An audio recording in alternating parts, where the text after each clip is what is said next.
it's time to go live. Fair enough. Yeah, I might have to drop out during the stream. I'm still at my parents' house, but then I'll be going home. Uh, Well, that's that's but that's if that's all right. We're going to do the Spanish thing next week, okay, great. and we're going live now. No, we didn't, Ruby. We should be live now. I'm pretty sure we should be live now. Hi there, good people of the interwebs. Today, I wanted to talk about. Well, I wanted to talk about something else, but we're going to talk about. How do you call it? Subversion? Ideological subversion? Ideological subversion? What's the right word? Well, I've always heard it was ideal to say ideological. Ideological. I mean, there is this he, she, they thing going on, but it always turns out that the people standing for the they bit are the people that kind of like to stand for the we bit. You see at the bottom of the list. But a lot of people seem to have forgotten that the symbol that the we represents are very much against the they. But I'm pretty sure I wasn't supposed to mention that. What do you think? Oh, we should say who's on, shouldn't we, Modwin? Oh, that's true. Yeah, you're right. I'm sorry. I've got with me Ludicrous, and I'm not sure if Paolo is still here. Yes, he is still here, but he might leave in a moment. I'm still here. Given the topic, I had made a suggestion in the Discord chat, and I think I can bring it up. Right now, the way this looks like is that the person who brings up the we usually means I. Well, yeah, And no, then that's true too. But then they conflate the I with we.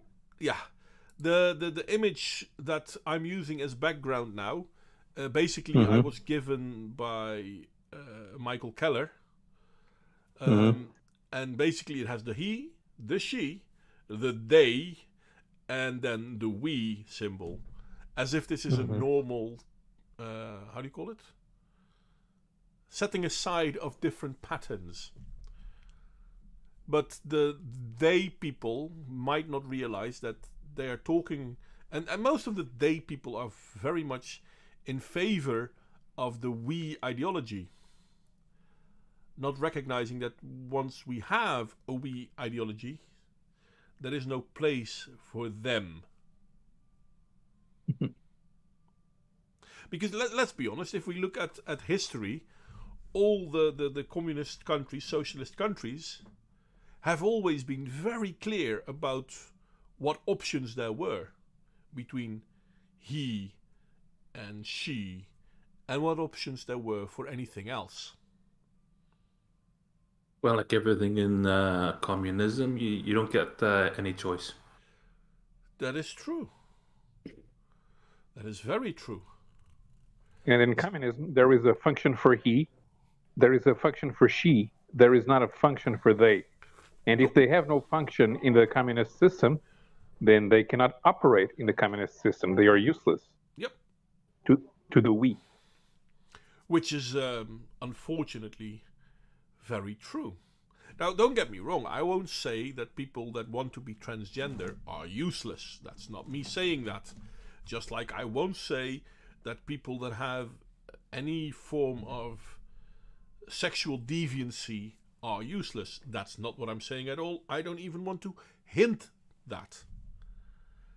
But I do like to point out that if you look to any socialist country in the history of the world, which, let's be honest, won't be more than 150 years, so social and sexual deviancy were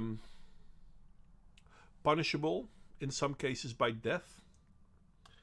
So I'm not really sure how the we people like to pretend that they're in favor of the they people, when in reality the first one to die will be the they people.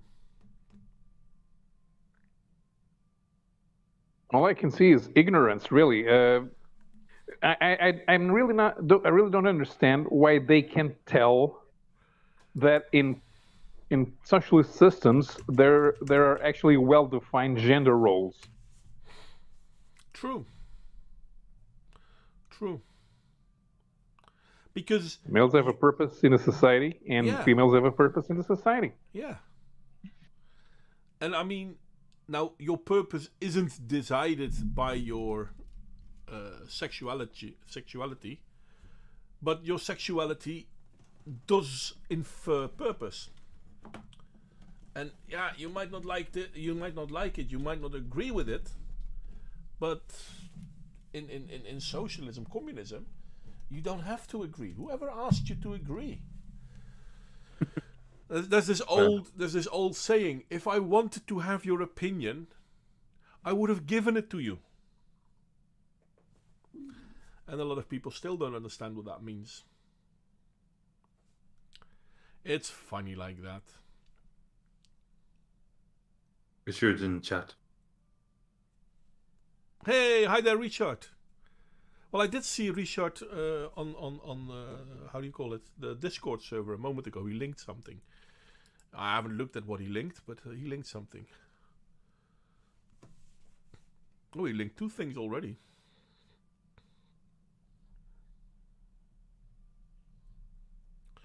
Anti-racist dinners and the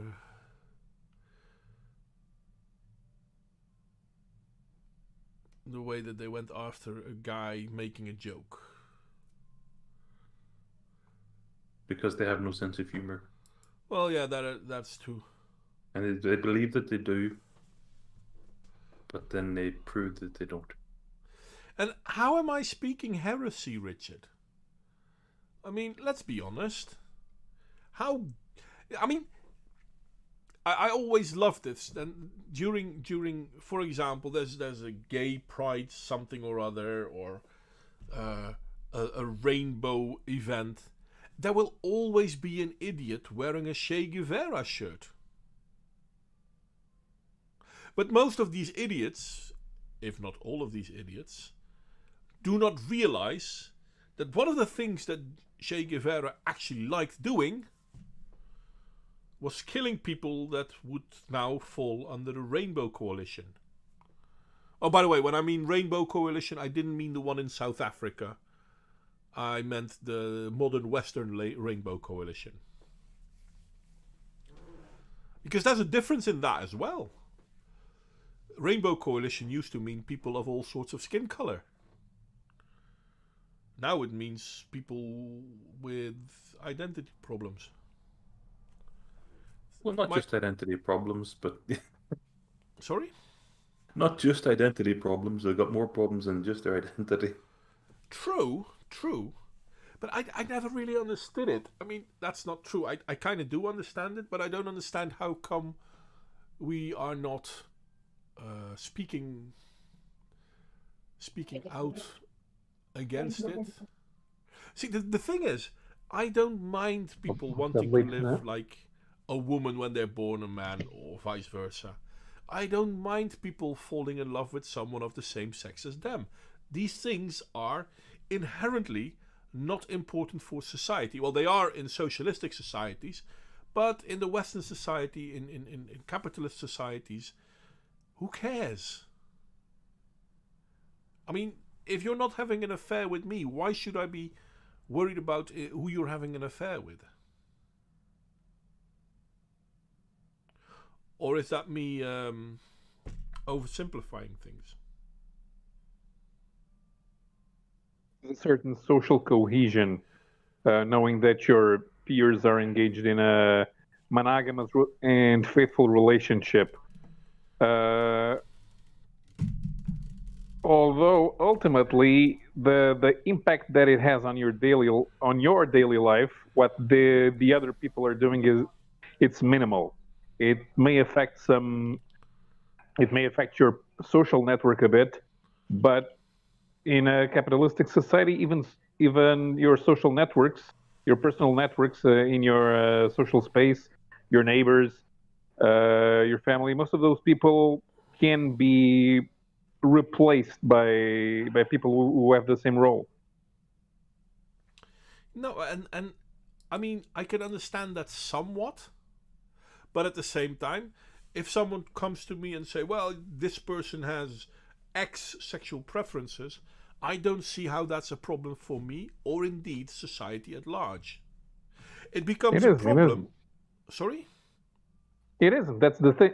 That's what I was saying. If even if the social cohesion is affected somewhat, its impact it's minimal. The way that people engage sexually with each other, if it affects your gallery of friends, if those friends leave your social network, it will have a minimal impact on you because whatever function they have in your social network can be replaced by somebody else. Yeah. But it becomes a problem once these people demand me to think like them. Mm-hmm. It's not that I don't like the way they think, it's they decide that I'm only allowed to think in a certain way. That's the problem. See, personally, I don't care if you want to shag someone with the same genitals as you have. I simply don't care. It's nothing to do with me. Unless, of course, you do it to me, but then that would be rape and I would not consent. There lies the thing. If it's between two consenting adults, I don't care. But it becomes a problem when they then all of a sudden say, okay, well, I'm a gay man, but I identify as a woman, so I call myself trans, and I want to have sex with men, even though I am now a woman. Wait a second, gay men won't want to have sex with you because you're now a woman, and straight men don't want to have sex with you because you're not really a woman either. But you have to force people to accept you. Well, wait a second. That's not how it works. If I go outside today and I'm heterosexual, don't get me wrong, I don't care, but I'm heterosexual. And I see, okay, guys, can you name a famous movie star straight woman? Kim Basinger. For example, Kim Basinger. And I go up to Kim Basinger and say, hey, you know what? Let's you and I do the nasty. Mwah, let's do it. She won't say yes. Well, I mean, I am handsome. Who knows? But most likely she won't say yes. That's very, very, very most likely she won't say yes. But the fact that she might say yes or no, or call the cops, let's be honest, is completely acceptable. But once I am a trans man or a trans woman, I want to have sex with a good-looking male, still good-looking female, because, yeah. Then all of a sudden, she is transphobic for not wanting to have sex with me? Well, I think that's covered a little bit under the link that I'd sent you earlier on today. There, you said you want to discuss it a little bit. There's kind of the intolerance side of not wanting to accept another point of view. Yeah, but I mean, and this seems to come from a certain group of people, but you have to accept our chosen identity, and I want you to have sex with me, even though I do not fall within your frame of preference. But how dare you not have sex with me, because if you don't have sex with me, you are wrong. Yeah, but they're going to think you're wrong anyway. Well, yeah, that's true. You can't do right anyway. But the fact that this is a way of looking at it, it's beyond stupid. Well, no one ever accused them of being smart. Well, true that. But I don't understand it. I mean, how is it transphobic if you don't want to date a trans person, male or female? How is that transphobic? If someone doesn't want to... Sorry, go on. It's very simple. I don't want to date you because you're ugly. That should cover it. So you're ugly phobic. Is everybody? Well, but There's also the term phobia is an irrational fear. What about rational fears? yeah, true that. Or a mere dislike. You can't call it as like a phobia. I mean, yeah, it's just a dislike. It's not a phobia. Hell, there are plenty of there are plenty of straight women I won't have sex with. I never had sex with. Hell, I'm married now, so the chances of me having sex with other straight women become smaller and smaller by the day. And I'm perfectly fine with that. I don't mind. But the whole idea that someone can say, well, okay, if you don't want to have sex with me, you're transphobic, or what other words can we use? Well, fuck it, I don't care. Sorry? Other. Otherphobic? No, just other. You're other. I mean, again, if I would go up to Naomi Campbell and say, "Hey, baby, what do you think about it, eh? Want to let me rock your world?" and she says no to me, am I going to complain that she's now beard phobic? Because obviously I have this kick-ass beard. Let's be honest. Or is she maybe racist because she doesn't want to have sex with a white guy? Well, maybe she does want to have sex with a white guy, but not this white guy. Who knows? And yes, I still assume that these people don't want to have sex with me. Their loss, obviously, but I can... No, but how stupid do you have to be? Like, okay, I want to have sex with someone, that person says no, and therefore they are wrong. I simply can't see how these people can hold these beliefs and at the same time claim that they're for equality and respectfulness and... Well, we know where the rapists are. True. That was a few years back when every time someone came out as a male feminist, the clock started ticking on the first rape accusation. Didn't take long. Hi there, by the way, Davey and Nick and Richard. I haven't said hi here yet. I have talked to you guys in the chat. Well, not Nick, because Nick just got here. And hi there, Michael. I thought I had it at 2200, didn't I? I'm sorry, Yes. Michael. I thought I had it at 2200. You did set it for that, but you also said in the chat that it was going to be half past Did I? earlier. Oh man, I'm so sorry, mate. Then I was wrong. I really thought I said 2200, but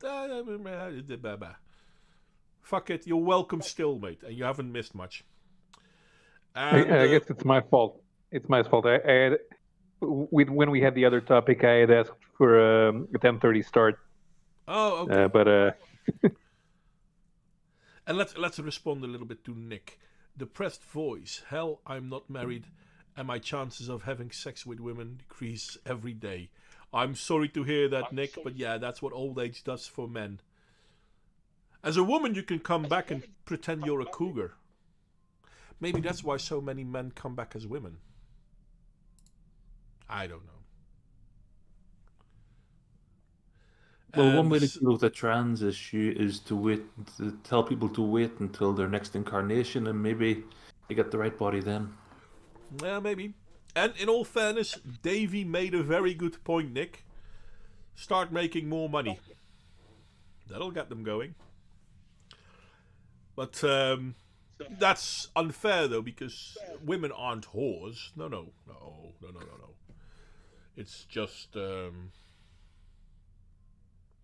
It's unfair, really, because I seriously don't believe all women are whores. It's rubbish. But... evolutionary speaking, women tend to look for safety within their partner. So, in our modern world, that means someone who can pay the bills. Resource management. Which is kind of funny because... Oh, sorry, go on, Paolo. No, that's their special. That's their specialty. It's resource management. That's why they go for whoever has the most resources. It's biology. Well, they don't really go for the most resources, but enough resources to keep standing. Um, so yeah, there is that. And it's kind of funny because not too long ago there was this whole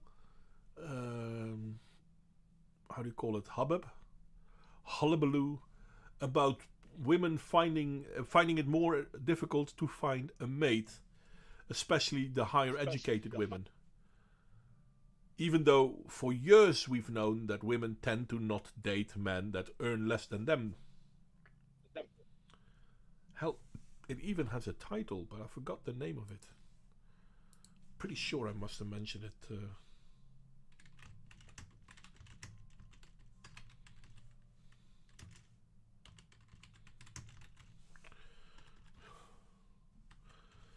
I want to say hypochondria, but I know it's not right. Hypergamy. Yes, hypergamy, that's the one. Thank you. So yeah, I mean, this is the one thing that stopped the more achieving women to find good mates.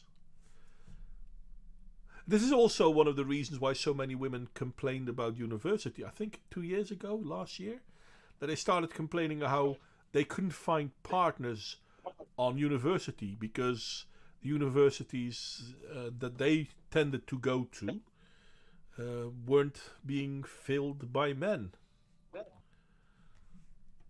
Especially I think it's just, yeah, I think it's just more generally the number of females in the university outweigh the number of males by a significant factor. It's something like 60 to 70% um, of females in some universities. yeah. Now, obviously, universities with a high STEM field tend to have a more, how do you call it? Balance. Thank you, balanced pattern. But yeah, especially the social sciences. And I never liked the term social science. I mean, social sciences are philosophies at best, or at Yeah, I worst. remember when I was in college. I was studying communication, and our ratio was us losing out 8-26. Okay. Well, I mean, And it was mostly an educational college. We were the only non-educational course there. The other ones were for teachers, and the majority were women. Yeah. there is that. And Michael, gender studies are open for men, but I doubt there will be a lot of men going for gender studies. I mean, you'd hardly pay for an education to be scolded for being a white male. Well, Hell, they're open to male, but they're very hostile to the males who attend. yeah. So why would you want to go? I mean, let's be honest. Even males that are gay are attacked within these um, halls of academia, so to speak. This is why we see an uptick in transgender men, but we don't really see an uptick in gay men. Because if you're transgender, oh, you're important. But if you're gay, well, you're just another white male if you're a white gay male. At the bottom of the pile? Or not Well, quite? yes, at the bottom of the pile, but not in the way you want to. I think. But it's kind of funny. And what was the article? Um, and I mean, you linked an article about stop glorifying centrism, Yes. and we're going to talk to that about that in a moment. But I think, and I'll have to look it up again. I think it was. Where is it? Michael that dropped a link. No. Who was it then that started talking? Oh no, that was you, Paolo. You're the one who started No, it talking was about teenage girls physically attacking a male schoolmate. yeah, yeah. I didn't put a link. I just mentioned it. Bring it forth. We had a case here. Yeah, we had a case here in Portugal. It got on the news because it was recorded, so it was on social networks, and that's how the TV people picked it up. A 12-year-old boy was run over by a car while trying to escape a group of classmates, 12 and 13, who were physically assaulting him and recording it. And it's not the first time that we have bullying cases on TV.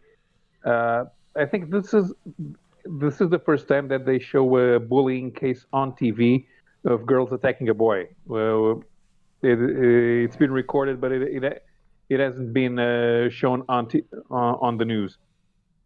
And it gets to the.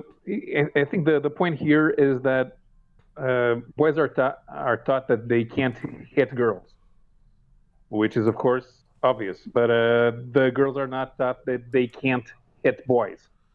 Yeah. And they see themselves in a place of advantage where they use that advantage to their own benefit. The instigator of this particular case, it was also a girl who was physically imposing. In the case, we've had descriptions from parents of classmates who hadn't come forward yet, and I also need to point out that the school principal did not know that this was going on, which I don't find strange. People find it strange, but I don't, because by the time it gets to the principal, something bad has already happened. But what they pointed out is that the girl who instigated this case, she was a class president, and she usually lords over her other classmates. And given that we have different developments at this age, different physical developments, even by age 13, she's already 1 meter 75. So for a girl that's tall, even at fully grown, so at 13, she's very, very tall, taller than a classmate. So it's not the fact that she's abusing her classmates should come as no surprise. And there are people that, in order to avoid being the victim of bullying, decided to follow her around and support her whenever she does something that would be questionable by the majority of the other people. That's basically what happens. I mean, bullies tend to get people around them, and they will follow the bully.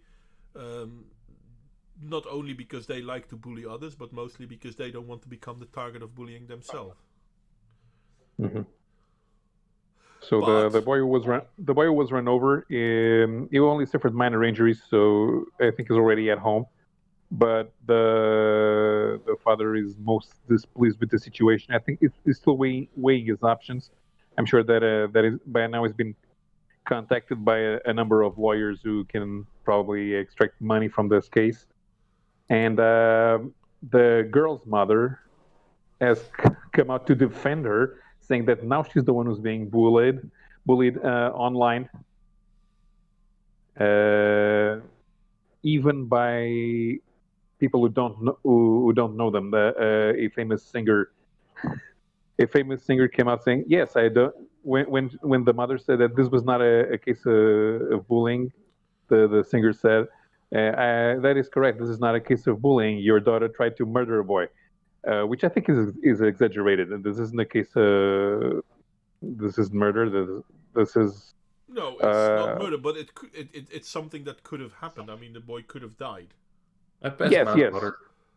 Yeah, that gets us to another point on how we're dealing with education, because it seems that 13-year-olds are particularly childish nowadays. No sense of the consequences of their actions. Yeah, but I mean, can you blame them? I mean, girls don't get any consequences or very little, and boys learn that if they Mm-hmm. keep their head down, then nothing happens, which is a good thing because you're not going to get attacked. Well, it doesn't mean you're going to get attacked. It's less likely, but it doesn't preclude it. True, but I mean, there's a saying. What does it say? Large trees catch more wind, or something like that. The The more, squeaky, sorry, the squeaky wheel gets the oil and such. yeah, Um, all of those things. If you don't stand out, you will not get noticed. And it's a really bad thing that we are teaching boys that that's how they need to be. You need to be quiet. You need to take a backseat to girls. Now, don't get me wrong. I don't think girls need to take a backseat to boys. But the other way is just as bad. And yeah, I'm sorry, but we are raising boys and girls who will not be able to get together when they're of age because they simply won't fit.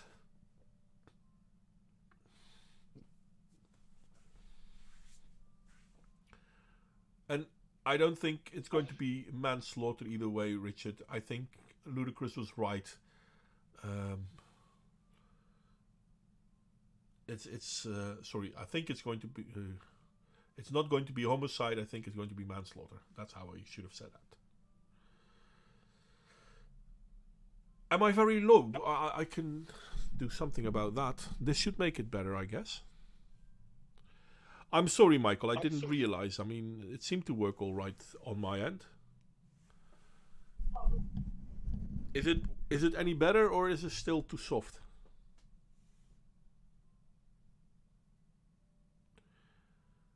And it's all quiet again.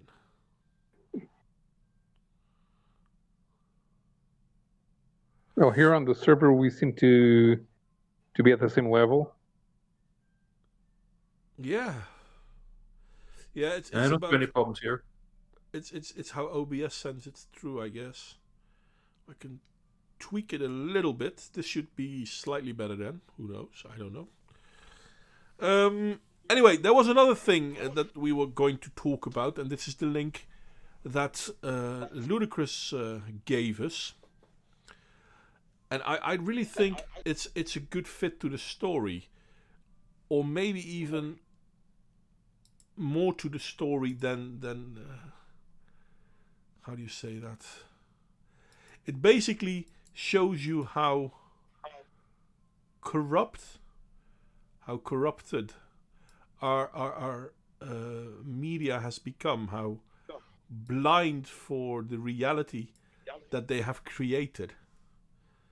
Am I blowing it up too big? Do you think, Ludacris? No, it's not overstating it. It's pretty much looking at a delusional point of view and justifying it. It was when I started looking into it. It was quite amazing, to be honest. Let me share with you guys. Here we go. This is the article. This is a article by The Guardian, and yeah, it's pretty stupid because the headline reads as follows. You can see it, but I'm going to read it up anyway. Stop glorifying centrism. It is an insidious bias favoring an unjust status quo. And to me, there's only one group that will talk about the center like that. And that's the extremist. Now, whether it's a left extremist or a right extremist, on average, I don't care about. But let's be honest, in our current day and age, those extremists are, for a large majority, on the left. It's an interesting article, but I first want to start asking a little bit, how stupid do we have to be when the center is already a problem?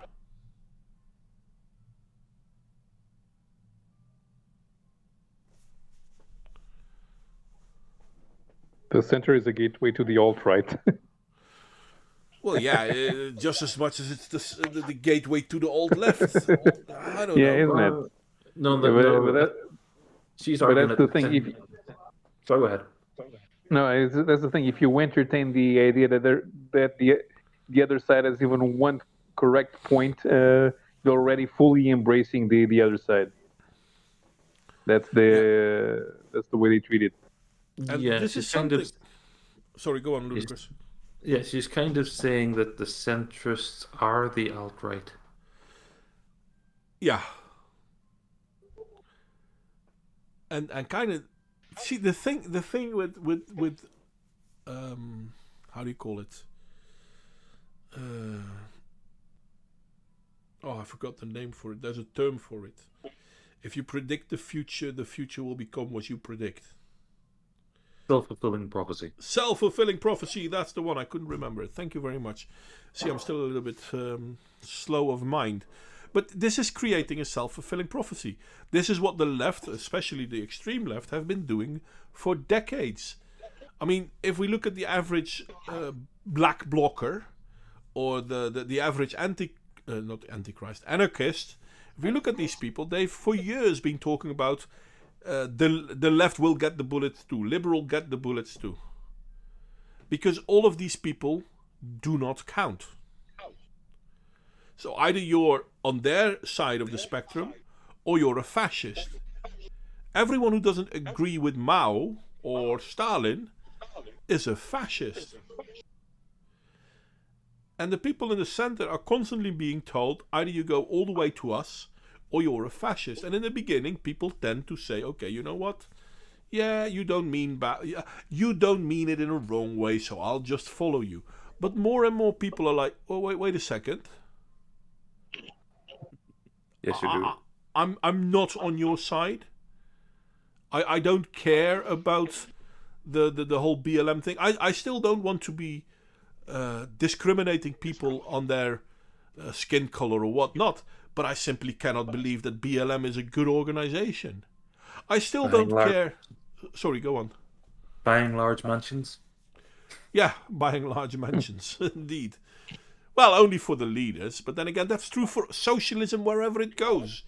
The only people that get rich of socialism are the leaders. The rest of them live in burnt down neighborhoods. Well, it's true for BLM anyway.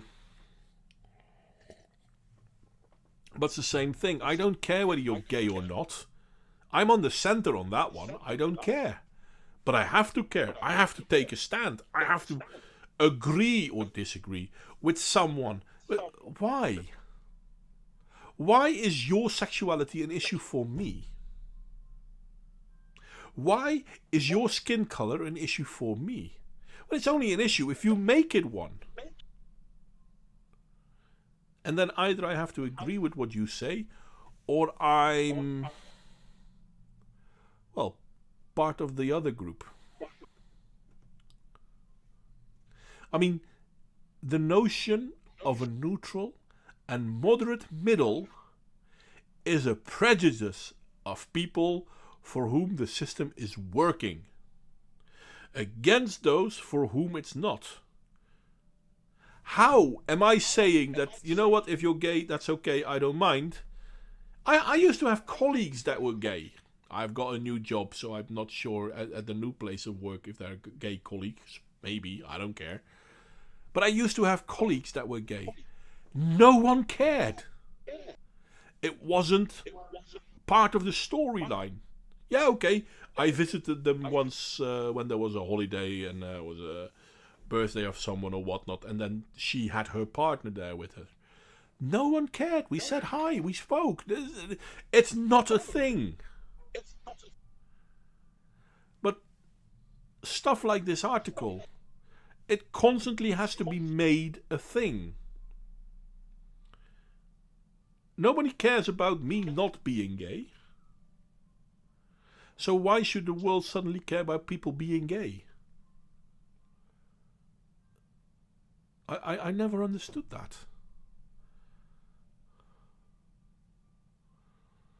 Bought a large mansion. Yes, ludicrous.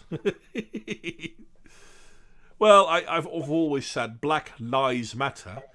And with Black Lives you buy big mansions.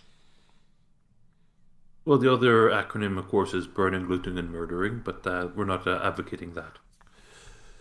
No, we're not in favor of that. But yeah, that's a fair acronym for BLM. Let's be honest. Buying large mansions. Speaking of BLM, what was that thing about Gazi Kozo building some sort of commune and asking for donations? Yeah, I wouldn't call Gazi Kodo part of Black Lives Matter, though. Yeah. I don't think he's in favor of them. No, he's his own brand of crazy. He is his own brand of crazy. And, that's the funny thing. Within capitalist countries, within Western democracies, you are allowed and able to create your own communes. The funny thing is, countries that are based off communes, like socialist countries, there you're not allowed to do that. Yeah. So you can have... The fatal flaw here was that the first thing that Gazi Kodzo did was Hasper Gibbs, and that's going to run out pretty quick. Well, I haven't looked into it. I know that I think it's Sargon of Akkad's new stream, The Lotus Eaters. I think they mentioned it somewhere, but I haven't really watched it, so I don't know. And you just looked up... Sorry, Davey just looked up Rebecca Solnit, the writer of this Guardian article. Her bio reads writer, historian, and activist. Rebecca Solnit is the author of 20 books on feminism. And I'm sorry, I don't understand how anyone can write more than one book on feminism. And how many copies did she sell? Sorry? Both of them. But yeah, feminism is a great thing, isn't it? It's the gift that keeps burning down your city. Together with BLM, don't be honest. Let's be honest.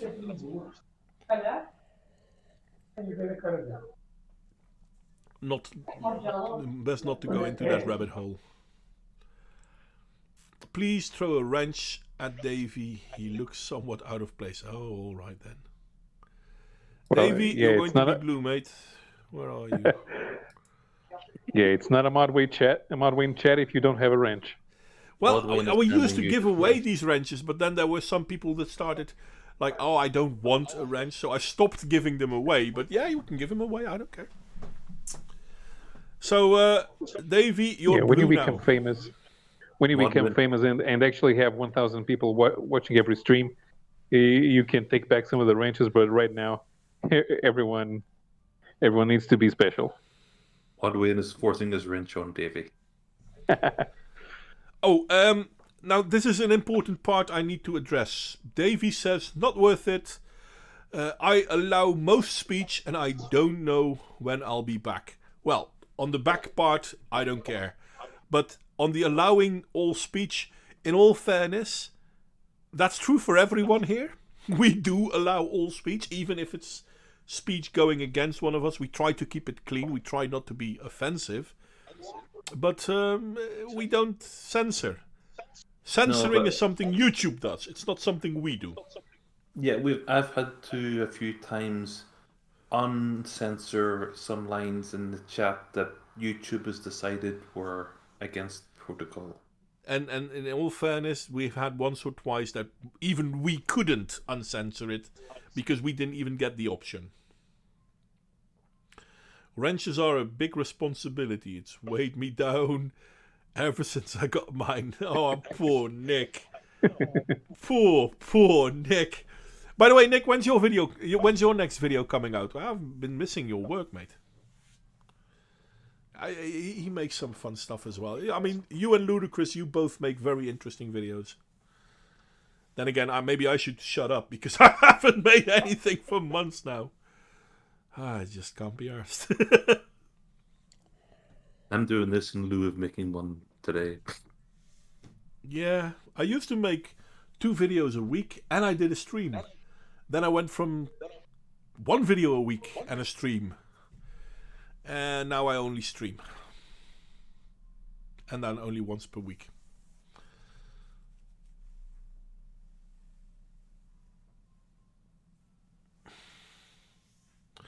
I didn't know that one. I didn't know that there were texts that only the wrenches could see. Makes sense though. But yeah, the whole YouTube censored thing has been gone really bad though. I'm sorry for that. Anyway, let's continue with the article because it is a fun article. The idea that all bias is some deviation from an unbiased center is itself a bias that prevents pundits, journalists, politicians, and plenty of others from recognizing some of the most ugly, impactful prejudices and assumptions of our time.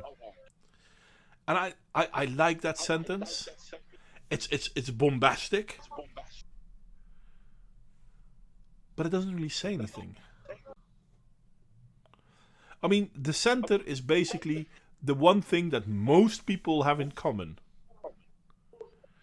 How is that a prejudice? Well, all bias is a deviation from a center. Isn't it? That's what I thought. But that makes the deviation the outlier, doesn't it? Well, it depends how far the deviation goes, I suppose. How far from the center. True. You know, if you pull an elastic band, it'll get thinner and thinner and thinner until you release it. But and then it snaps back. Yeah. Overton window. Yeah, but I mean, if you're going to say, well, the center is biased against outliers, and I'm like, well, obviously, because it's an outlier. Now, whether it's a positive or a negative outlier has nothing to do with it. It's still an outlier. So people will have their, how do you call it? biases. Well, biases maybe, but reluctance in celebrating it. The irony of this article is that she claims about her initial claims about a bias,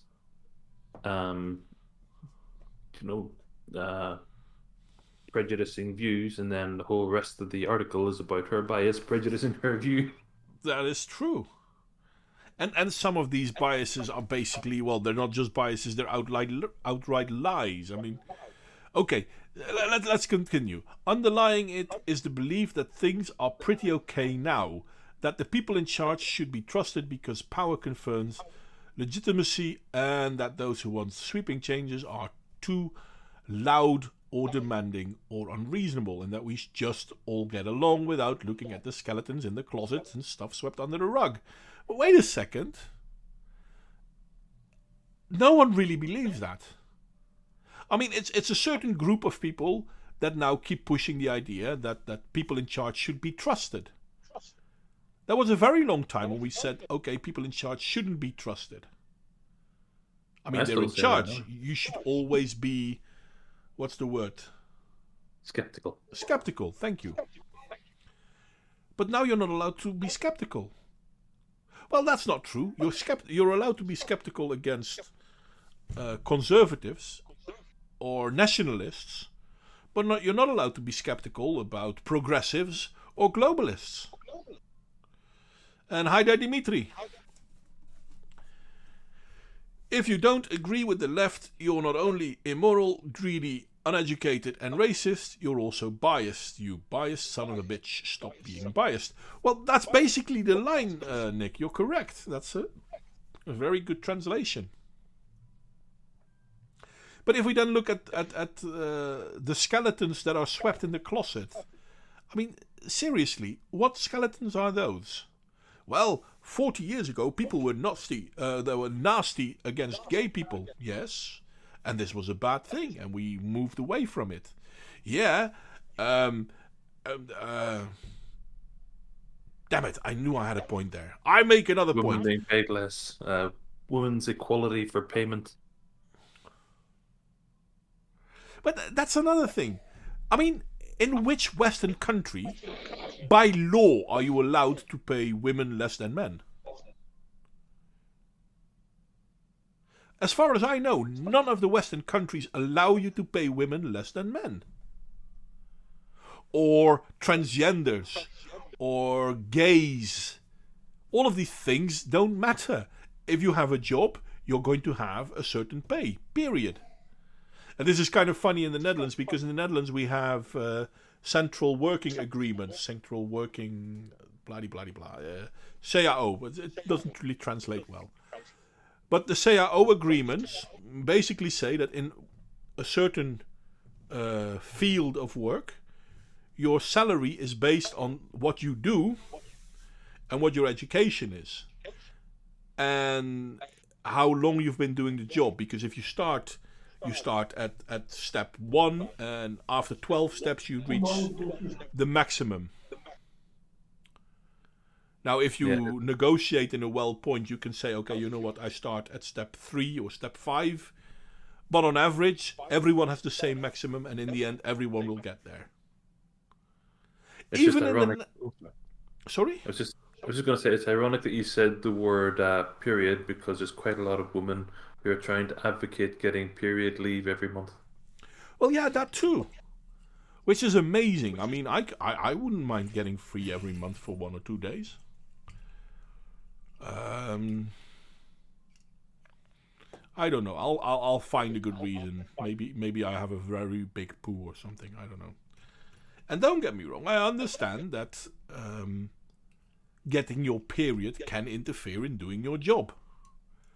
Just like getting any other ailment can interfere in your job. So should you be paid for not doing your job? If you're sick, should your employee pay for you? To an extent, yes. But how big is that extent? And here's the funny thing.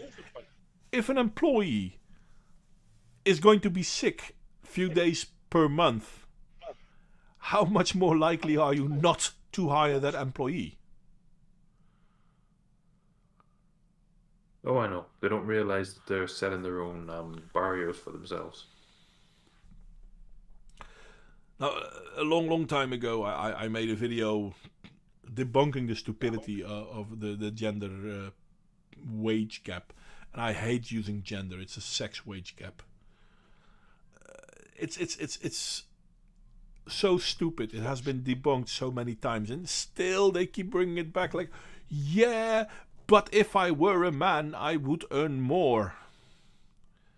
And I'm like, if that's true, why are so many men trying to become women? Simply identify as a male. That'll solve all your problems. True that. According to that ideology of theirs, then yeah, sure. I'm going to continue with the article, because the second part of the first thing.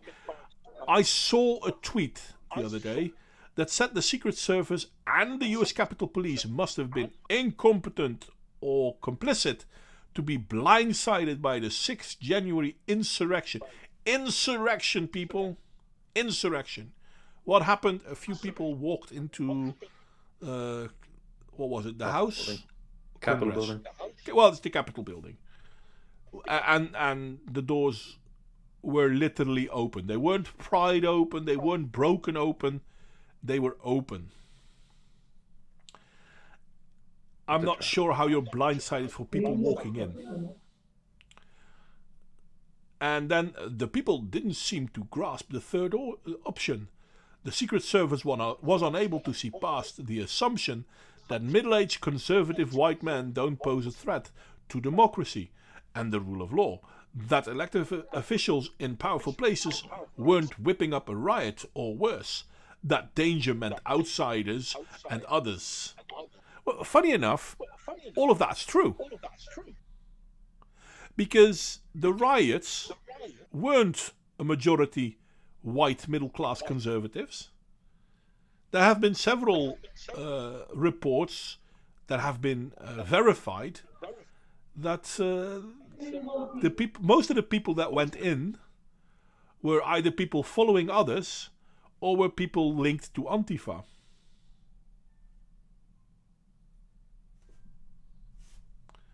So yeah, there is that. And I mean, they keep saying how Trump was edging on these people. Funny enough, they use clips of a speech he was having at the very same time that people were entering the building, and Trump basically said, "Go home." I don't know. It doesn't make sense. And the next example they give is that of the earthquake and the tsunami. How the tsunami, a lot of people died for not being able to see that the tsunami wave was far larger than they thought. So basically it doesn't fit in my frame of reference, therefore it's not real. Which in all fairness is true.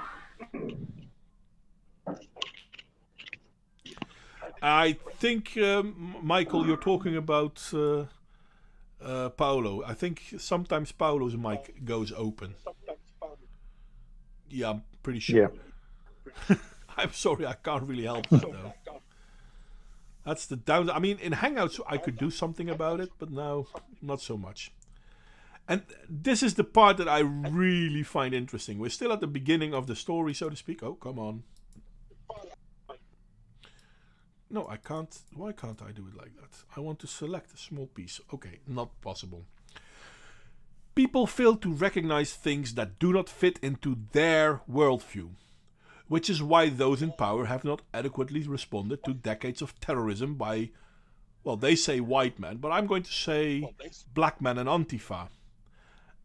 Anti-reproductive rights-driven killings, racial violence in churches, mosques, synagogues and elsewhere, homophobia and transphobia, the pandemic scale of misogynist violence behind a lot of mass shootings, attack on environmentalists, and the black supremacy in the ranks of the police and the military. Now, why would I say black supremacy in the ranks of the police and the military? Well, for one thing, because it's perfectly alright to shoot white people, but it's definitely not acceptable to shoot black people. How weird is that? We're still getting told that there are so many people that get killed by the police. Oh, so many black people, unarmed black people that killed by the police. Yeah, but the number of white people getting killed by the police is far larger.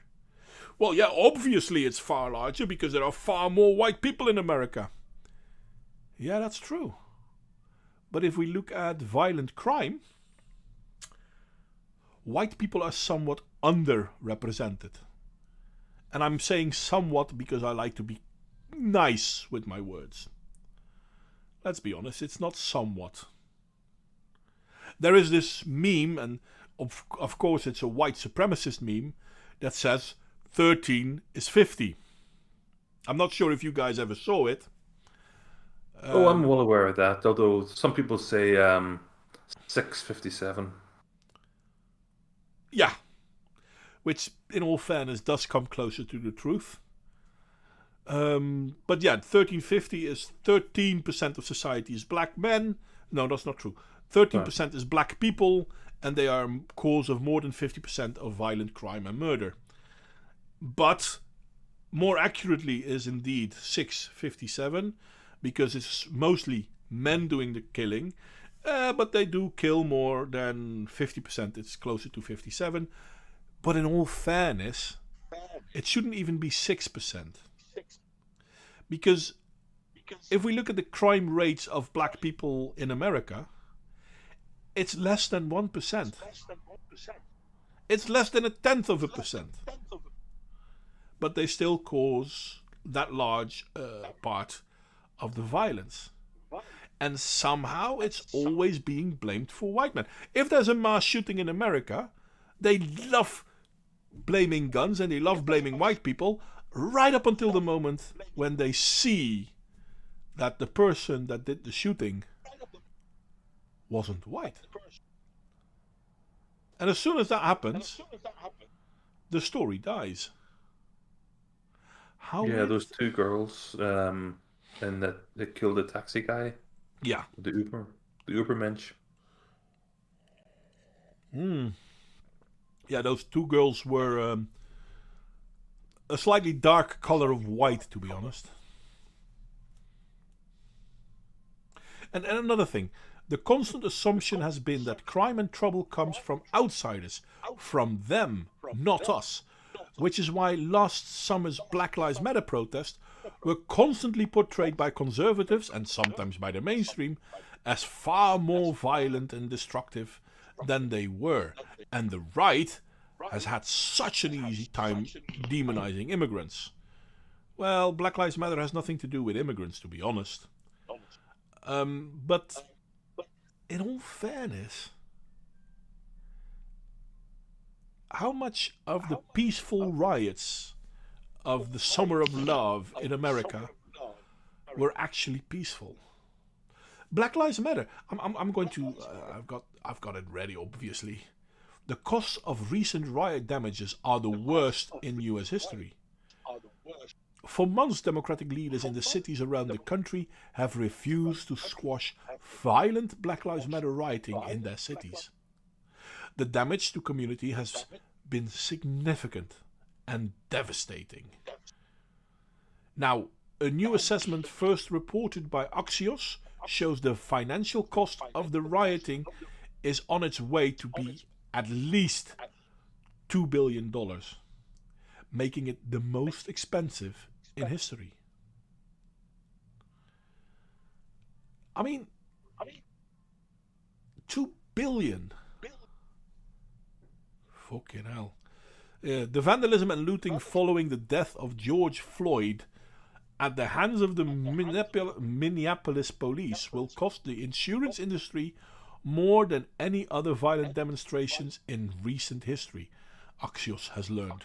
The number could be as much as $2 billion and possibly more, according to the Insurance Information Institute, or III, which compiles information from PCS as well as other.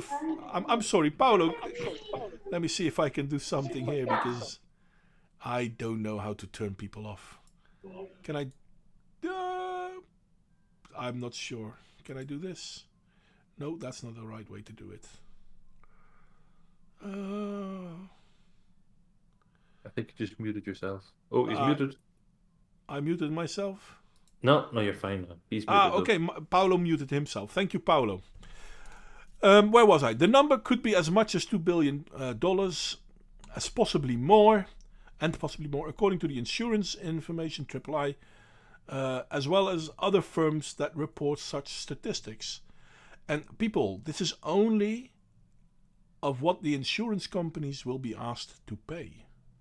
Not everyone was covered by insurance. And this is only because of the George Floyd thingy.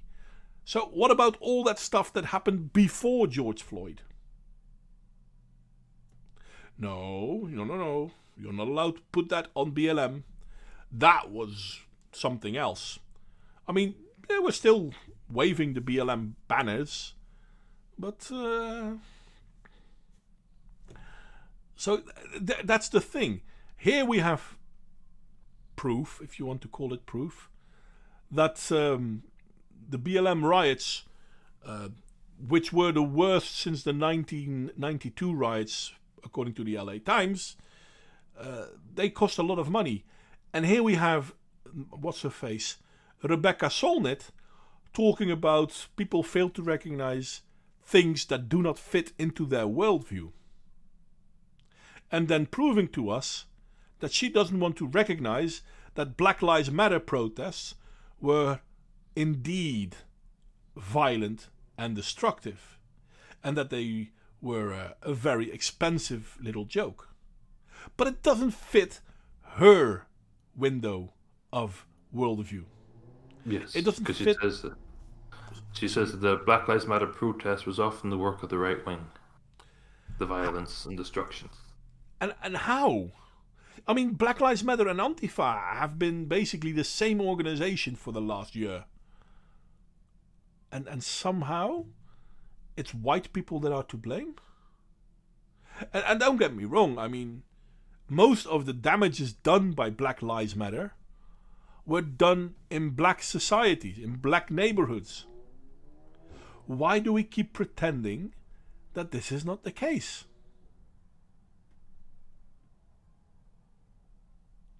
What violence and destruction did take place in or adjacent to Black Lives Matter protests was often the work of the right wing. That include the murder of a guard at the federal court in Oakland, who was shot by black rioters. I don't get it. Well, no, it wasn't allegedly by an Air Force sergeant. That's not true. While BLM protest was going on nearby, it's also reported included some of the arsons in Minneapolis shortly after George Floyd murder, which were done by Antifa and BLM. I'm sorry, is Antifa now a right-wing, how do you call it? A right-wing action group? I don't know.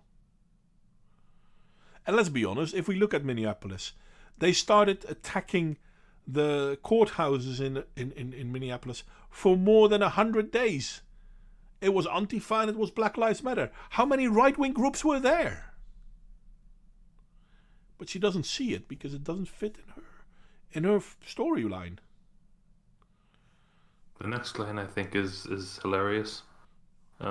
USA Today reported 104 such car attacks by cars driven into crowds, many of them apparently politically motivated.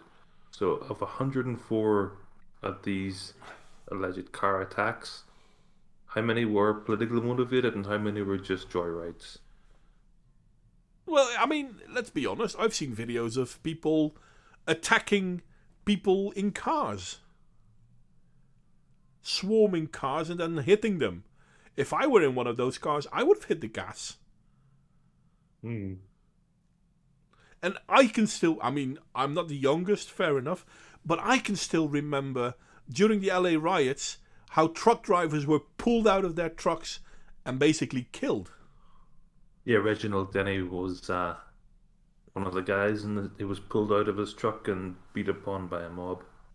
And we've seen this happening last year as well. Obviously not as badly as that incident, but still, people trying to attack people in their cars. So yeah, I'm sorry, but if they would swarm my car and they would start hitting my car, I will put it in reverse to try to get away, and if they won't let me, I'll put it in first gear and slam the pedal. I won't be driving fast, but if you keep standing, I will run you over. Because I have no other option. It's not what I want to do, but I have to get me and my family into safety. I can't be safe if I'm being swarmed by BLM and Antifa. They keep doing this, and they keep pretending that they are the victims.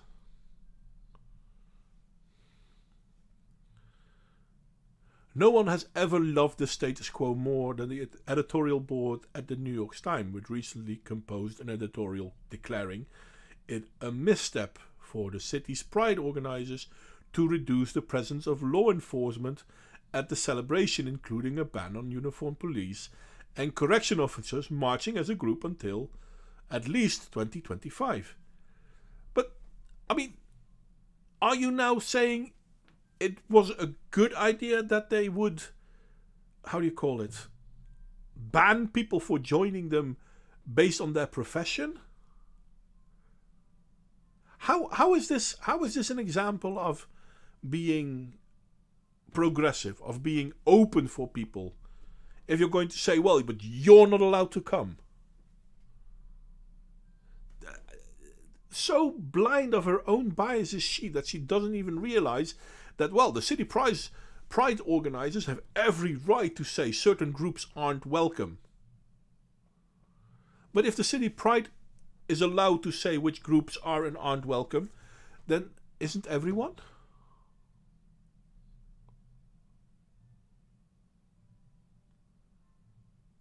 I don't get these people. Well, they're not. Well, they're not allowed to decide how the city uses its security forces to maintain order. Well, yeah, that too. But I mean, sure. But the fact alone that you're going to say, okay, we're going to protest here, we're going to have a pride parade, but you're not allowed to come. How the hell is that working? How is that not excluding people based on, well, in this case, their job? Well, I think that also reaches back to what we were discussing at the very, very start of the stream when you were talking about the trans people wanting everyone demanding everyone sleep with them. It's. I'm lost for words, really. I mean, hypocrisy doesn't even begin to describe this. Hypocrisy is way too small a word to describe this idiocy. And how dare you point it out? You must be a right-wing fanatic to point out how unreasonable and blatantly discriminating these people are.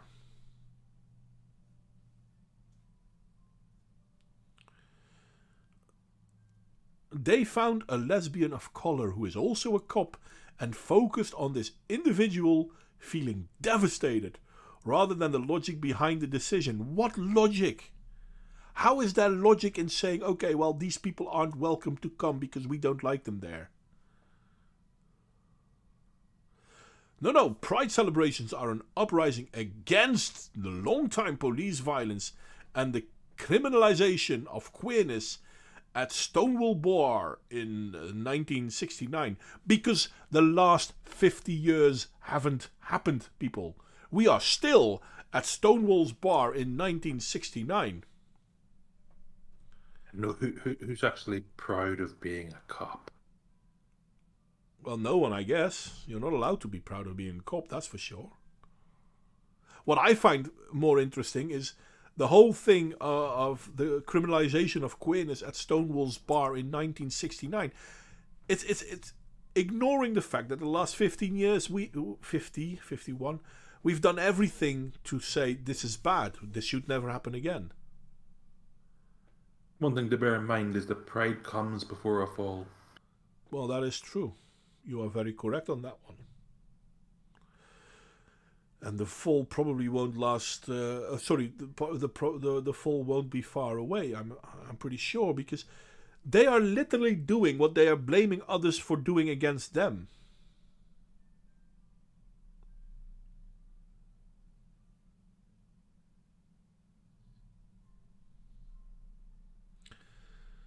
Well, they might, Dimitri. Dimitri basically said, just to let you know, they would break your windows and maybe a Molotov cocktail. That this could be true. I mean, let's be honest, no one is safe from these idiots.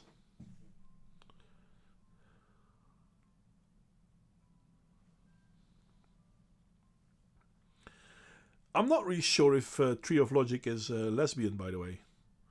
Not that I care, I find her work very interesting.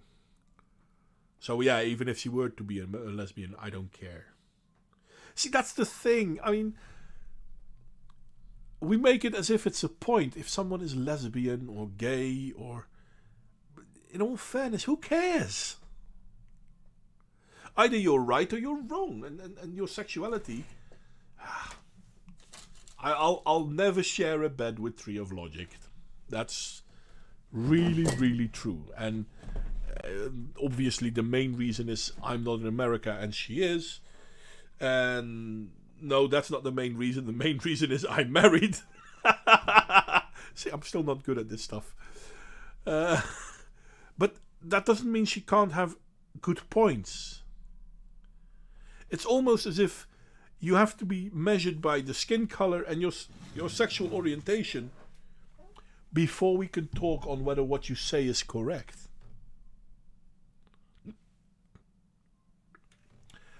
I don't understand this. Police officers are in no way banned from participating out of uniform if they so desire, but that's not enough for these. We can't all get along. Can't we all get along? Can't we all get along? Fair enough. Yeah, basically I spoke for her because no, we can't all get along. So that's the thing though, we all have to get along, we have to accept everyone, but not you. We should allow people to have their own opinions, all opinions are welcome, but not yours. No, the main reason why I won't hang out with Tree of Logic in a more physical form is obviously not because I'm married, it's obviously because she's a continent away from us. But then again, if she were on this continent, I still wouldn't because, yeah, I'm married. So I guess the main reason is because I'm married. See, I still have to get used to this married thing. Takes a while. Sorry? Takes a while. Yeah, takes a while. I still love being married and all that, don't get me wrong. In all fairness, we've been living along so long together, it didn't really change much. Because let's be honest, if we weren't married, I still don't think I would get intimate with Tree of Logic. And that's assuming she even would want to get intimate with me, which in all fairness, I don't think she would. It's just nonsense talking. But at the same time, I still respect her points of view. She used to live in Germany, didn't she? I think so, yeah. Yeah.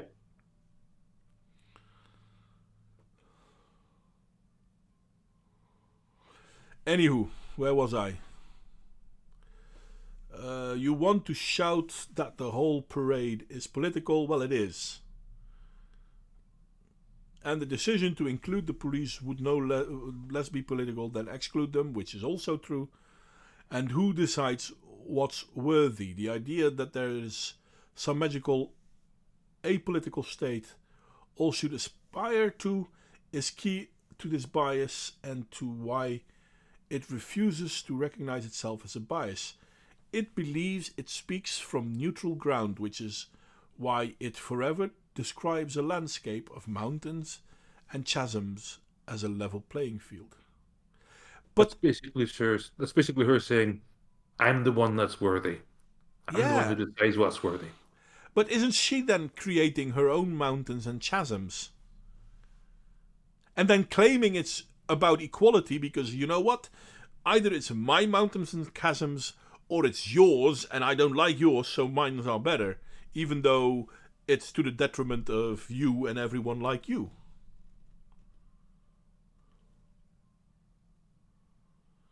I seriously don't understand these people. I seriously don't understand these people. The status quo bias is something I've encountered over and over again as gender violence, particularly as the refusal or inability to recognize that a high status man or boy, be he film mogul or high school football player, can also be a vicious criminal, which, by the way, is also true for, you know what, remove the word man or boy and put in there woman or girl, and it's still true. But you're not allowed to recognize that. No, it has to be man and boy. Women and girl, no, they can't be the problem. That's and trans people, hey, obviously they're the new holy thingy.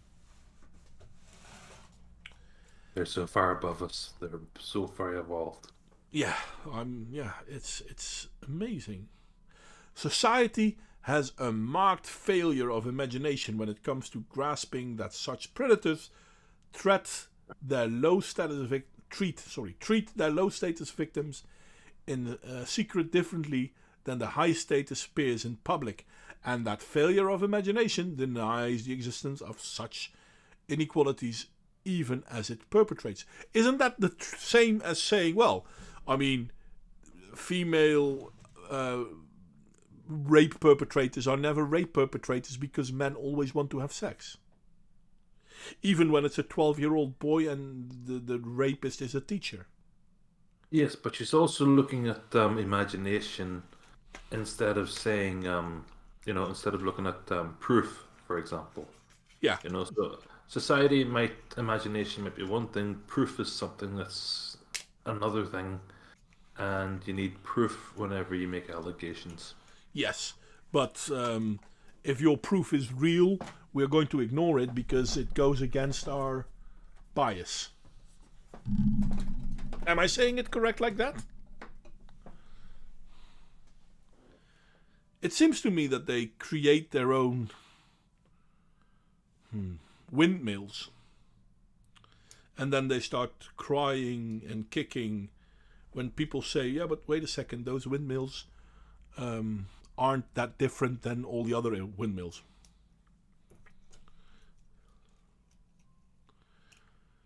I mean, if we look at most stories on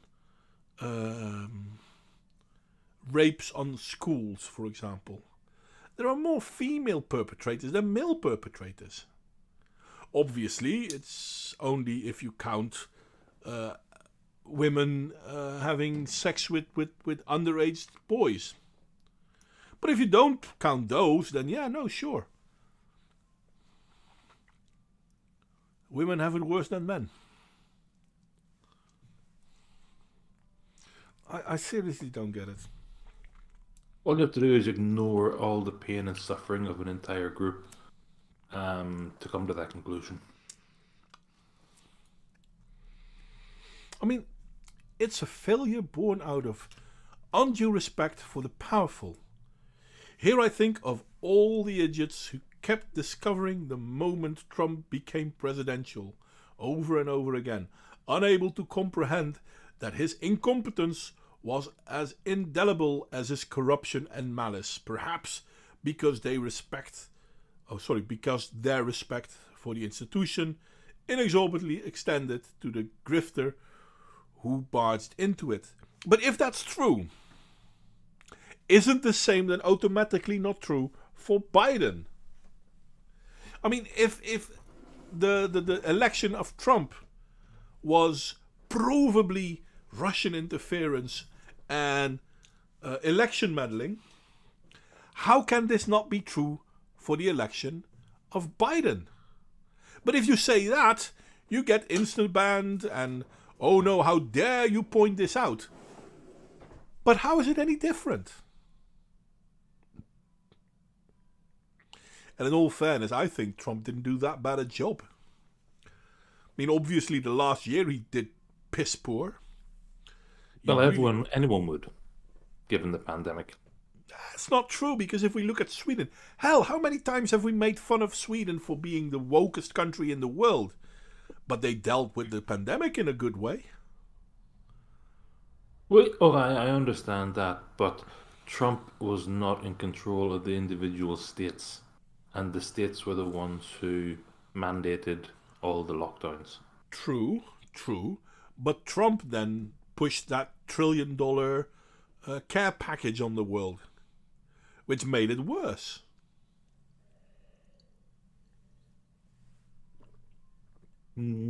It's never a good idea to pay people for not wanting to go to work.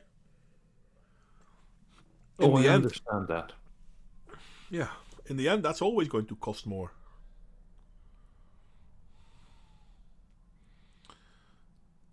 To recognize the pervasiveness of sexual abuse is to have to listen to children as well as adults, women as well as men, subordinates as well as bosses. It's to upend the old hierarchies of who should be heard and trusted to break the silences that protect the legitimacy of the status quo. You know, on this one, I am somewhat agreeing.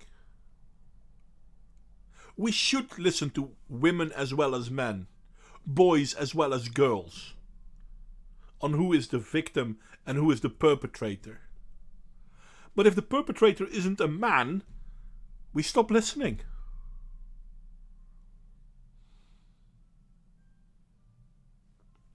How is this?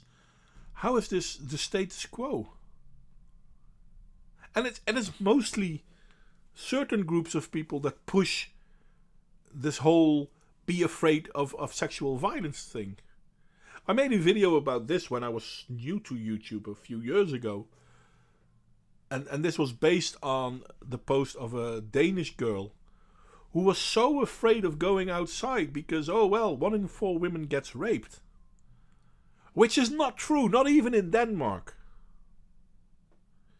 But for her, it's really true. So this starts to influence her day-to-day pattern. How is this acceptable? Subordinates are like children. Well, sometimes I guess. I don't know.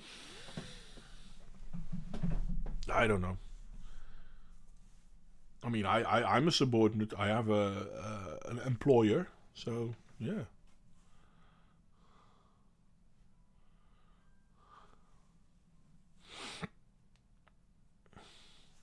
I don't know. More than 95,000 people filed in claims in the sexual abuse lawsuits against the Boy Scouts of America.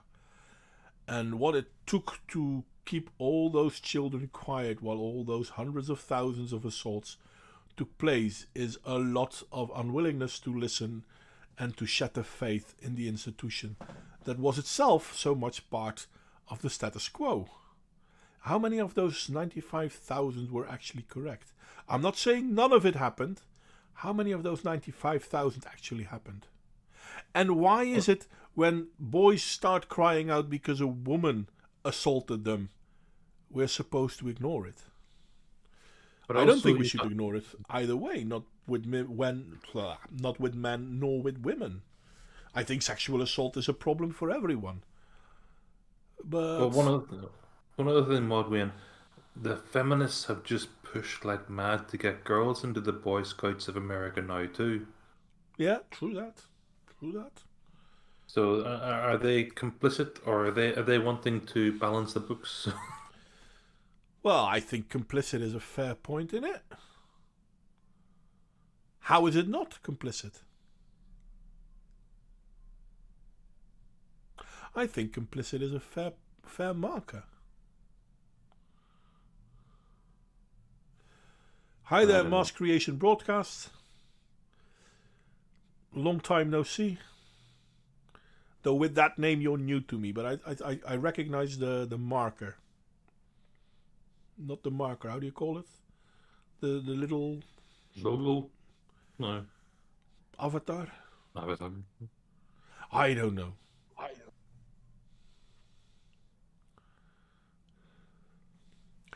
Where was I? To recognize pervasiveness of sexual abuse is to have to listen to children as well as adults, women and men. But listening apparently isn't enough. Isn't that the whole thing about listen and believe?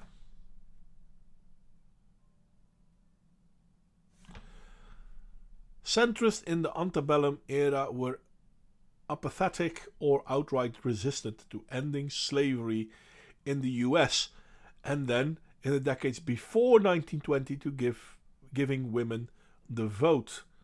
The civil rights movement was not nearly as popular in its time as moderates who liked the more polite quotes from Martin Luther King Jr. The thing is, I know why a lot of women were against for the vote for women. This is something that people seem to have forgotten or never really think about. Anyone want to guess why women were against the right to vote for women?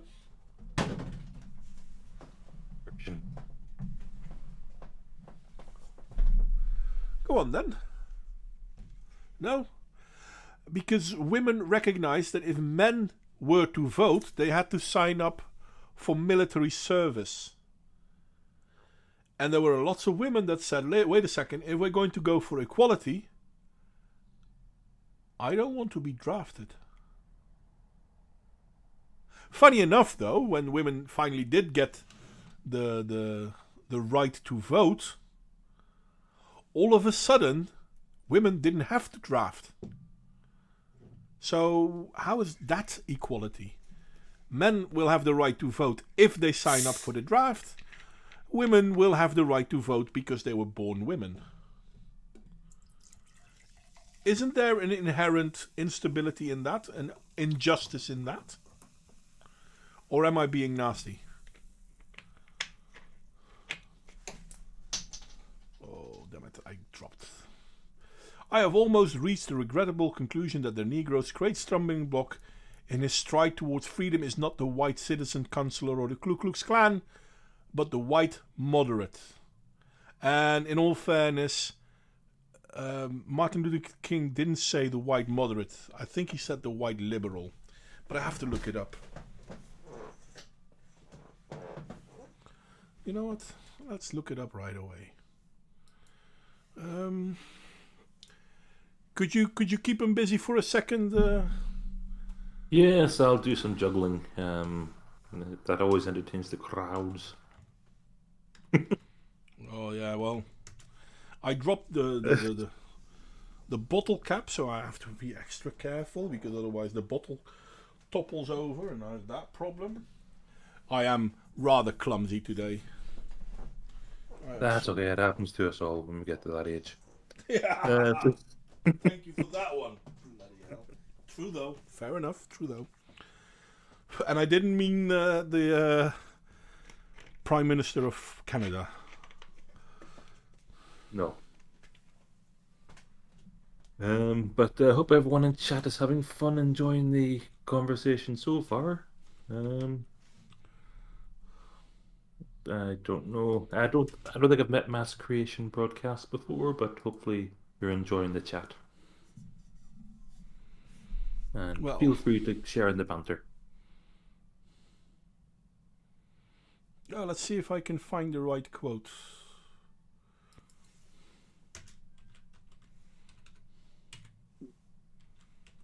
Oh, come on. You're not playing Ballsy? No, I'm trying to do it whilst I'm live so everyone can see how I'm failing here. See, I need to go back to this one. Where is it?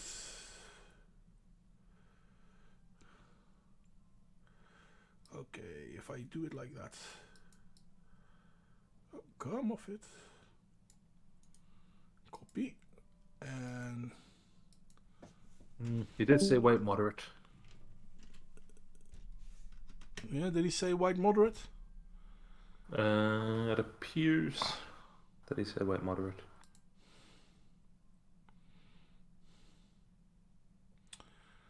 Uh-huh.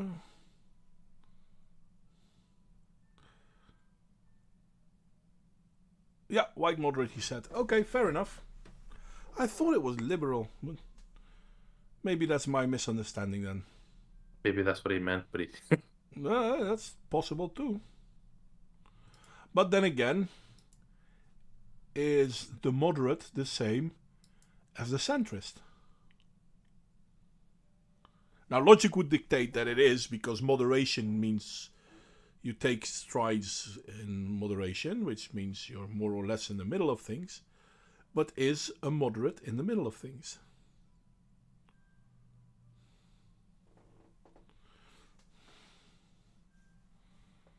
I don't know. But as King notes, the status quo is always changing and the centrists are often resistant to change that expands rights and justice. Which is, in all fairness, that is somewhat true.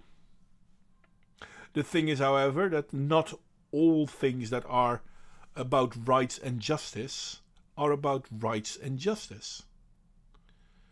I mean, nobody really cared about gay prides. But all of a sudden we have to accept, how do you call them? Cross-dressers talking to little children. How is that a positive thing. It's more of an access thing for them. Yeah, but I mean, how is this not the same as what we've saw? Well, not personally, but how is that not the debauchery that was seen in 1920s Weimar Republic? I'm not saying it is. I'm just saying that The very they want access to the kids. no, but it's the very debauchery that an event caused the Bolshevik and the fascists to rise up.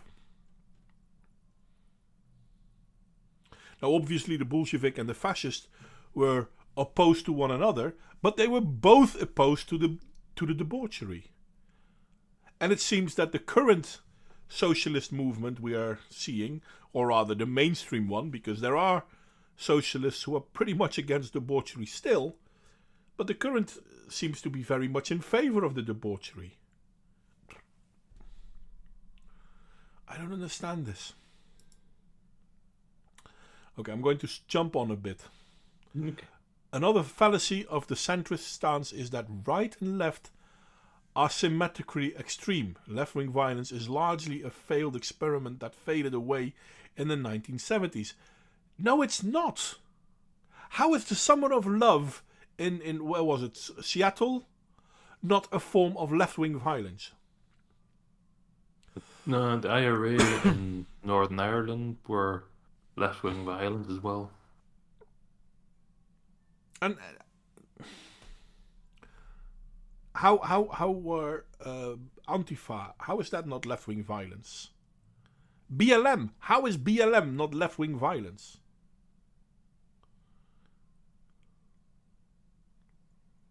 I don't get it. So it's not violently burning down buildings, it's peacefully burning down buildings? Also, in recent years, the strongest voices on the left have mostly told important truth, and those on the right have promulgated lies while arguing basic human rights, which is not true. One obvious example is all the falsehoods about abortion. Most people don't even know that most black people do not get born. There are more black people being aborted per year than that live, as far as I've fast-tracked the numbers. I could be wrong a little bit, but black babies are... You're more likely as a black baby to be aborted than to be born. How the fuck is that a falsehood? That's a factual truth. I mean, we pretend that this is not the case, but then again, I mean, let's be honest. The whole Margaret Thatcher thing, the whole, how do you call it? Planned Parenthood was meant to abort black babies.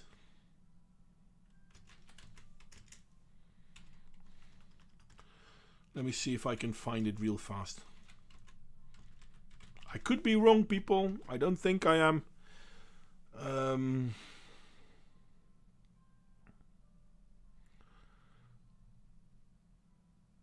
Okay, here we go. This might not be the perfect site for it, don't get me wrong. This is a pro-life one. We kill 247 black babies in abortions every day. Every day. Well, obviously, it's a pro-life site, so maybe we shouldn't take them too serious. Fair enough. I'm willing to go there with you. But it's quite amazing. Well, this one talks about how Margaret Sanger was a eugenicist and a KKK member. Let's go to the CDC. 36% of abortions abort black babies. 36% of all abortions are for black babies, even though only 6% of America are black women. So how is this not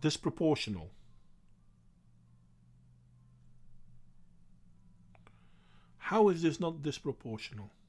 What you're saying is the ones committing the black genocide are black women? It seems that way to me, doesn't it to you? Pretty much.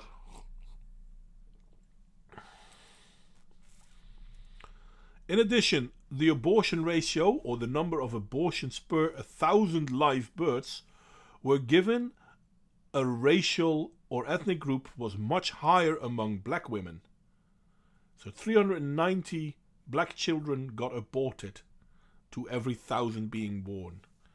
So for white women it's about 1 in 10, which is still too much in my humble opinion. But for black women it's more 1 in 3. I don't get this. How can we pretend that this is okay? But, let's be honest, it's a falsehood about abortion. How is it a falsehood? This is the CDC reporting. So yeah, maybe that 247 number from the pro-life website may have been wrong.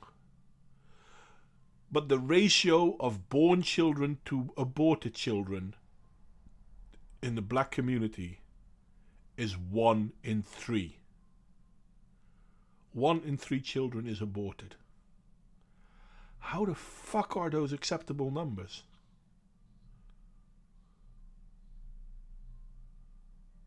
Well, they're going to justify them. Let's see. That year, black women in... Oh, so this is... according to the New York State Department of Health, there were 20,838 live births of non-Hispanic black babies, compared to 25,698 non-Hispanic black babies who were aborted.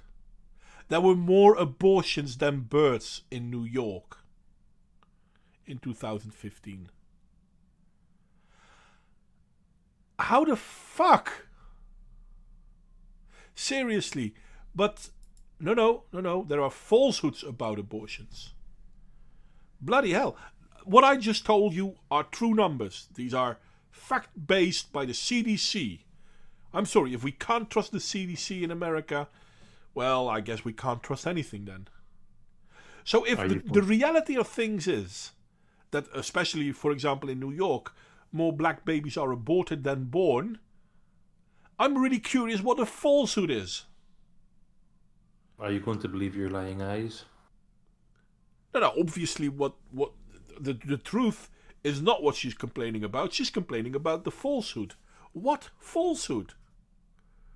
And remember, this is the one who was saying about the myth of bias at the start of this article.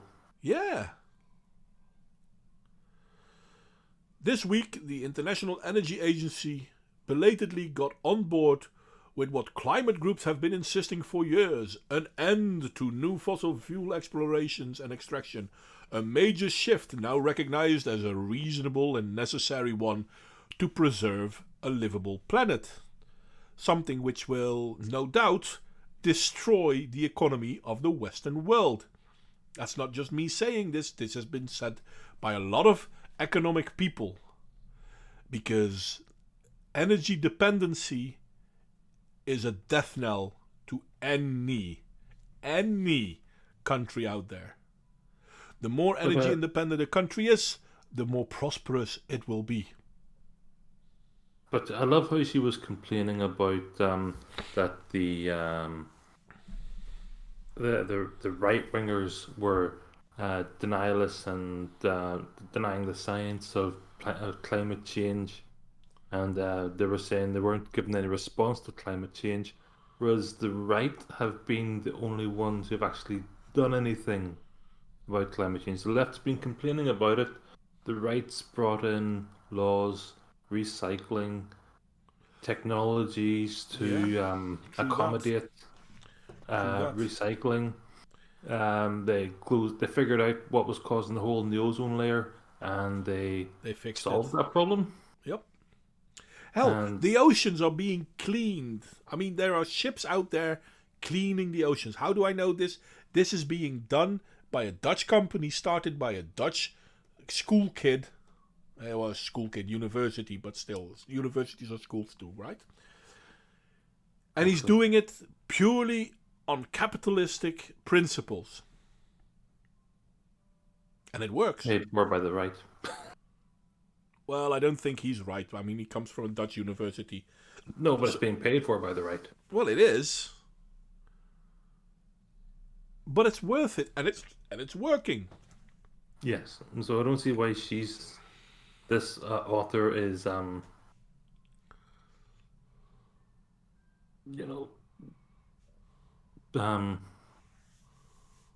don't see why this author is kind of taking umbrage with the right as the ones not listening, not doing anything, and Yeah, that's the thing, because a lot of progress being made in the past has been coming from liberal people, and the left seems to consider itself liberal.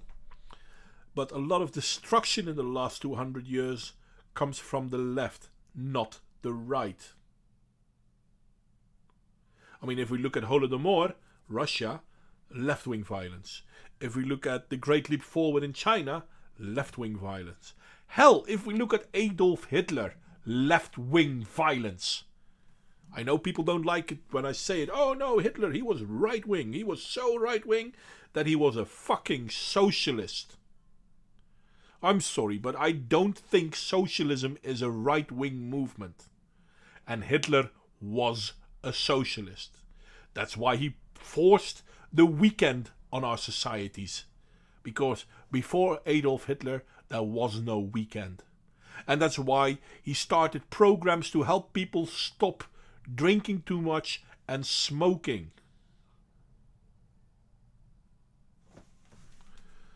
So yeah, you're against gun violence. You will find Hitler right next to you. Then again, obviously not when that gun violence is being done in favor of his agenda. But then again, isn't that true for the left-wing activists at this moment too? They're against gun violence, but as soon as BLM starts killing people, well, obviously, that's just outliers. Come on, let's be honest, that's not a big deal. Time and again. I mean, she starts, and you pointed this out earlier, Ludacris, and you're completely correct on that one. The idea that all bias is some deviation from an unbiased center is itself a bias that prevents pundits, journalists, politicians, and plenty of others from recognizing some of the most ugly and impactful prejudices and assumptions of our times. But this is so very much true for herself as well. She is so blind to her own biases that she actually says, well, BLM did nothing wrong. No, I mean, you could talk about abortions, but they're fake facts. That's not real. But I showed you that, how do you call them, insurance companies, they estimated that the cost of just the BLM riots easily hit 2 billion. And I showed you that the CDC even will tell you that abortion is a big deal. 1 in 3 black children will be aborted. 1 in 3. Fucking hell. You'd think that unborn babies should be safe in the womb. And okay, there might be some special exceptions for abortions, because I'm not anti-abortion. But I am very much anti-easily choosing to abort a baby. And I'm sorry, but if you have more babies being aborted in New York than being born, you can tell it how it is. You can tell it what you want to say. But how is that not a problem? Mm-hmm. But before you go on, I just want to mention one thing, because I'd read this article, or I'd read the opinion from Rebecca Solnit a couple of days ago when I'd seen it, and I think it's This article we've gone through, it's been revised from what I remember it's saying at the start to a couple of days ago. Because in the conversation that she had a few days ago, I remember her saying, "Why should we bother trying to deal with a side that has no, that we're so far apart from?" And she was advocating taking away voting rights from the side that she doesn't agree with. True that. And that's been edited from this document. Well, I haven't seen that one, so I'll No, take your word on it. I mean, like, obviously, it's just my word that you have to take on this, but this was kind of at the end. It's been heavily modified because it was a lot more strong, her conclusions, the first time I read it. I don't have the Wayback Machine, so I don't know, but she was more strongly coming apart as wanting to be confrontational with the right and the center and everyone she doesn't like, and taking away rights from them. She's so blatantly lying. Yes. I mean, there are plenty of things. I'm not a fan of right-wing extremists. Not at all. Now, I'm a great fan of nationalism, but I'm not a fan of ethnic nationalism. My wife, she lives in the Netherlands. She wants to make the Netherlands a better place just as much as I do. She's not Dutch, but she is living in the Netherlands and she is a nationalist. That doesn't mean she hates Poland, because my wife comes from Poland, because she still likes Poland as well. But this is where her life is. This is where she wants to make things work. But saying that, no, I think every country should have its own borders and its own rights and its own bloody bloody bloody blah, means that you're a bad person. How the hell is that possible? Saying that, okay, maybe we shouldn't abort as many babies as we do, makes you a bad person. How the hell is that a thing? How the hell is that possible? Anyway, I changed the background now to, this is why I'm a conservative. I hope people like this storyline too. At least I do. I mean, it might be wrong, don't get me wrong, I'm also just a human being.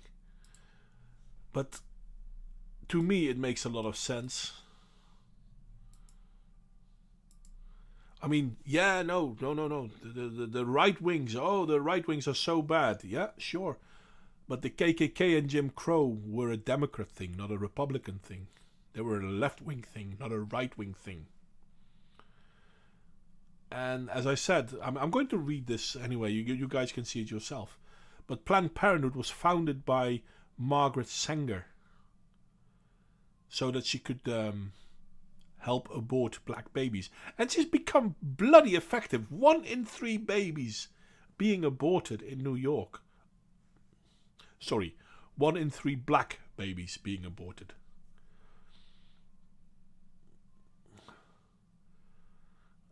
I don't know.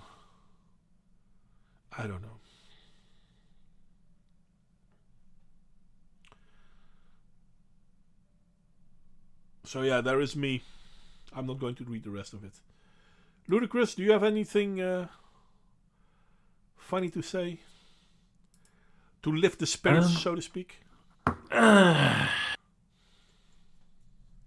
you want me to tell my dirty limerick? Yeah, sure, go on. I don't want to get the stream banned. Well, listen, if this stream isn't banned already, your limerick won't do the trick, mate. Well, I just hope that everyone's keeping positive about this, because it's becoming more and more blatant about this psychopathy on one side than the other. Yeah. It's getting harder and harder to remain sane. I think that's the best way of describing it. It's getting harder and harder to remain sane.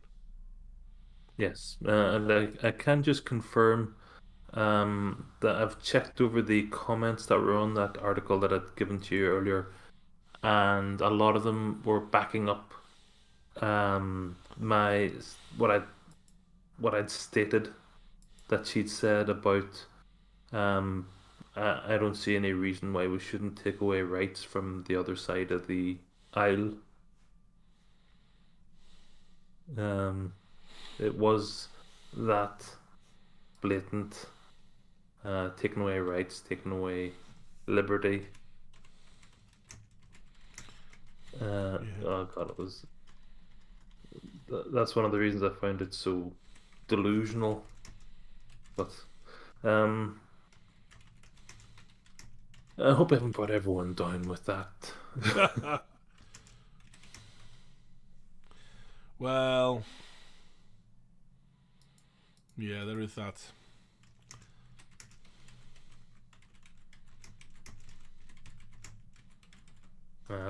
No, I just hope that everyone has a nice Saturday night too.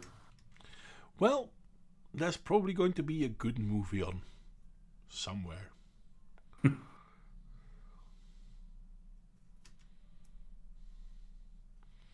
Oh, there was a bit of news I heard before we go. Apparently, Boris Johnson had a visit from the what do you call the president or the president of Urban.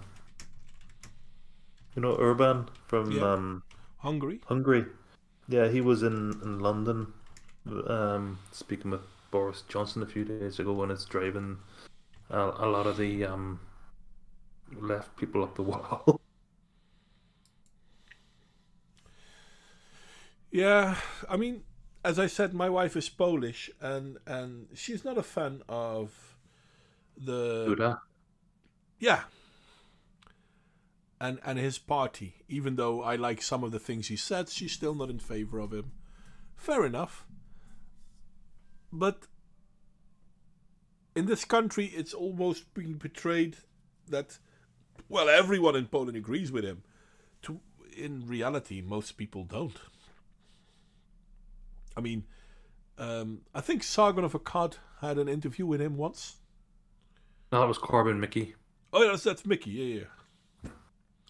Funny guy, but he is ultra conservative in a way. So he doesn't have a lot of followers. Oh, he has a bunch, obviously. But yeah, if you want to misunderstand what he says, then yeah, sure, it's easily done. Yeah.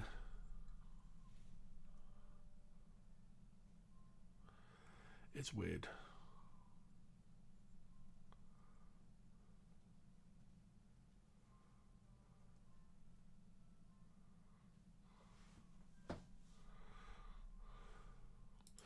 Anyway.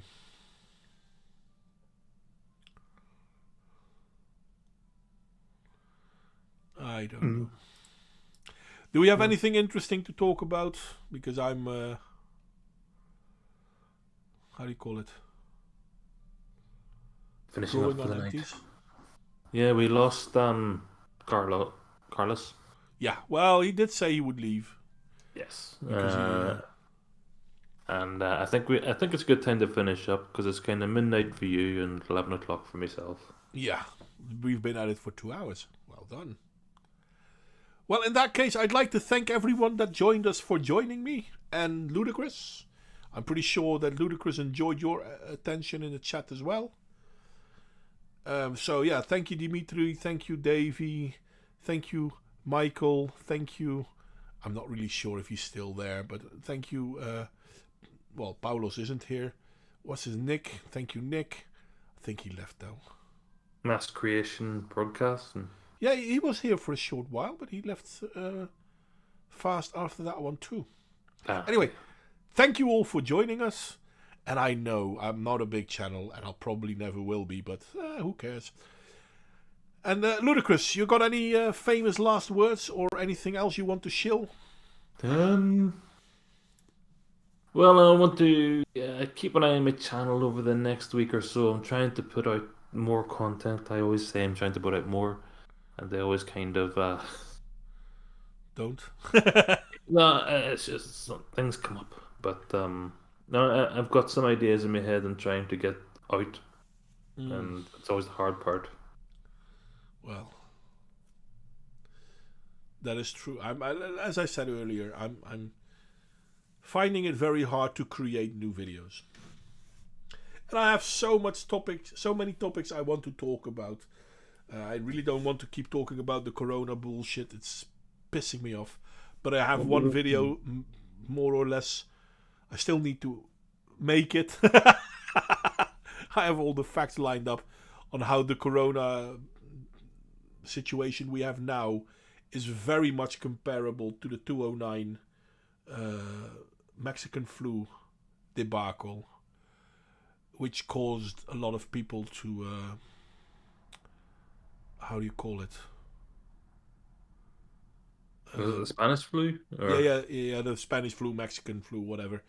But a lot of people became narcoleptic because of the vaccine. Oh, yeah, that was the one 5 years ago. Or Well, no, it's more than 5 years ago. It was 2009. So. Oh, no, it was 10 years ago then. But was it the bird flu or the swine flu? No, that was the Mexican flu. Or the Spanish flu. So no, the bird flu was before that. Okay. Anyway.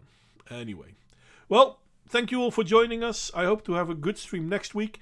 Paolo was supposed to be here together with one of his mates, Cardiolis. We were going to talk about Fort